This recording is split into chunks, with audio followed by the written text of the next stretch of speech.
Sir, നമുക്ക് ബിവോക്കിന് ശേഷം വിദേശത്ത് വരുന്ന ജോബ് ഓപ്പർച്യൂണിറ്റീസ് അതുപോലെ തന്നെ ഹയർ സ്റ്റഡീസ് എങ്ങനെയാണ്?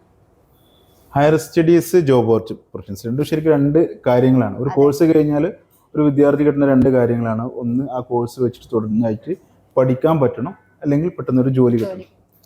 വിദേശത്ത് നമ്മൾ പോകുന്ന സമയത്ത്, വിദേശത്ത് ഒരു കുട്ടി ജോലിക്ക് പോകുന്ന സമയത്ത് ആദ്യം ജോലിക്കായാലും അതുപോലെ തന്നെ ഹയർ സ്റ്റഡി അല്ലെങ്കിൽ വിദ്യാഭ്യാസത്തിനായി പോകുന്ന സമയത്ത് ആ ഡിഗ്രി നമ്മുടെ വിദേശത്ത് ഈക്വൽ ആണോ എന്നുള്ളത് ഇപ്പോൾ പരിശോധിക്കണം.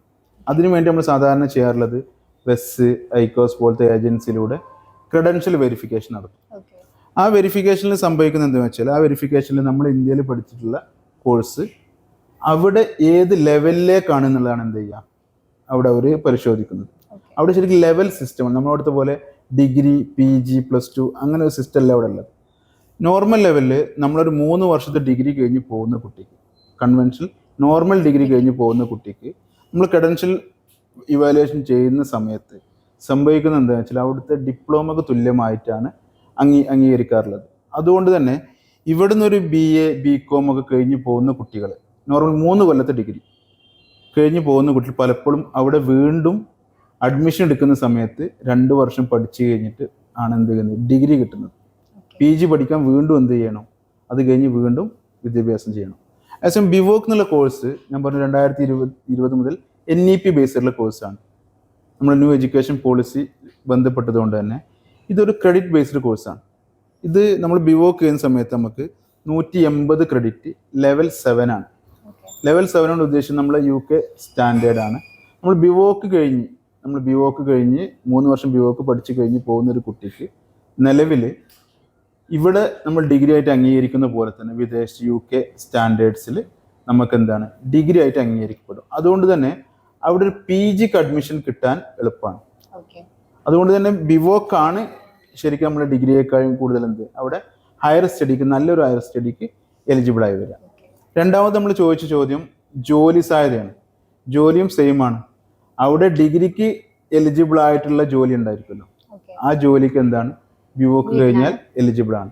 പിന്നെ പലപ്പോഴും സംഭവിക്കുന്നതെന്ന് വെച്ചാൽ ഒരു തെറ്റിദ്ധാരണ ഉണ്ട്, BSc അല്ലെങ്കിൽ BTech അങ്ങനെ കൺവെൻഷനൽ ആയിട്ടുള്ള കോഴ്സുകൾ കഴിഞ്ഞാൽ മാത്രമേ എന്താണ് ആ കോഴ്സിന്റെ പേരിലാണ് അവിടെ റിക്രൂട്ട് ചെയ്യുന്നത്. ഒരിക്കലും വിദേശത്ത് റിക്രൂട്ട് ചെയ്യുന്ന സമയത്ത് അത് BTech ആണെന്നോ BSc ആണെന്നോ BE ആണെന്നുള്ള പേരിലല്ല. കാരണം നമ്മുടെ നാട്ടിലുള്ള ഒരു കോഴ്സിന്റെ പേരായിരിക്കില്ല മറ്റു പലരായിട്ടും. നമ്മുടെ സംസ്ഥാനത്ത് തന്നെ ഇവിടെ BTech ആണെന്നുണ്ടെങ്കിൽ തമിഴ്നാട് എഞ്ചിനീയറിംഗിന്റെ പേര് വരുന്നത് ബാച്ചിലർ എഞ്ചിനീയറിംഗ് BE എന്നാണ്. അതുകൊണ്ട് ബാച്ചിലർ ഡിഗ്രി എന്നുള്ള കൺസെപ്റ്റാണ് എന്ത് വരിക ആ സ്ഥലങ്ങളിലൊക്കെ സാധാരണ ഉപയോഗിക്കാറുള്ളത്. ബിവോക്ക് നോർമലി എന്താണ് ഒരു ബാച്ചിലർ ഡിഗ്രിയാണ്. അതുകൊണ്ട് തന്നെ ഇന്ത്യയിൽ ഒരു ബാച്ചിലർ ഡിഗ്രി കഴിഞ്ഞാൽ കിട്ടുന്നതിൽ വിദേശ ഒരു ബാച്ചിലർ ഡിഗ്രിക്ക് എലിജിബിൾ ആയിട്ടുള്ള എല്ലാ ജോലിക്കും എന്താണ് ബിവോക്കും എലിജിബിൾ ആണ്. ഓക്കെ സർ, നമുക്ക് ബിവോക്കിന് ശേഷം വരുന്ന ഹയർ സ്റ്റഡീസ് എങ്ങനെയാണ്? ബിവോക്കിന് ശേഷം ഹയർ സ്റ്റഡീസ് വരുന്നത് 1 ഇയർ ബിവോക്ക് കഴിഞ്ഞ് 1 വർഷം പൂർത്തിയാക്കുകയാണെന്നുണ്ടെങ്കിൽ PG diploma, post graduate diploma in vocational studies അത് നമുക്ക് കിട്ടും. അത് കഴിഞ്ഞ് നമ്മളൊരു PG ഡിഗ്രിയാണ് നമ്മൾ ഉദ്ദേശിക്കുന്നുണ്ടെങ്കിൽ MVOC എന്നുള്ളതാണ് ഇതിൻ്റെ qualification, master in vocational studies.